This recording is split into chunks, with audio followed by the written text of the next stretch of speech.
Agurran, lauaren pausua askotan errepikatzen den pausua da. Beraz, ondo lantzea komeni zaigu. Ezkerreko oinarekin hasita, hurrengoa egingo dugu. Atzetik, aurretik eta zapaldu. Gauza bera eskuineko oinarekin, atzetik, aurretik, zapaldu. Ezkerrarekin berriz ere, atzetik, aurretik, zapaldu, eta bukatzeko eskuinarekin, atzetik, aurretik, zapaldu. Pausu honi detailetxo bat gehituko diogu. Pausuaren hasieran, atzetik egiten dugunean, beste oinarekin, borobil erdi bat markatuko dugu aurrean.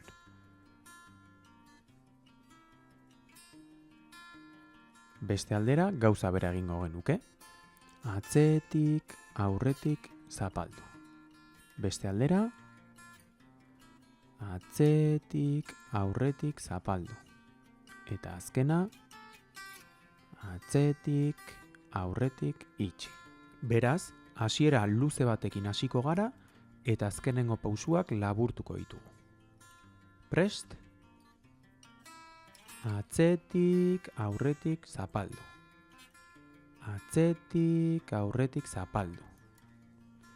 Atzetik, aurretik, zapaldu. Eta atzetik, aurretik, itxi. Hasierako poziziora eta berriz egingo dugu. Prest? Atzetik, aurretik, zapaldu. Atzetik, aurretik, zapaldu. Atzetik, aurretik, zapaldu. Atzetik, aurretik, itxi. Orain, azkarrago eta laurak jarraian egingo ditugu. Prest? Atzetik, aurretik, zapaldu. Atzetik, aurretik, zapaldu. Atzetik, aurretik, zapaldu. Atzetik, aurretik, itxi. Hasierako poziziora eta beste behin. Prest? Atzetik, aurretik, zapaldu. Atzetik, aurretik, zapaldu. Atzetik, aurretik, zapaldu. Atzetik, aurretik, itxi.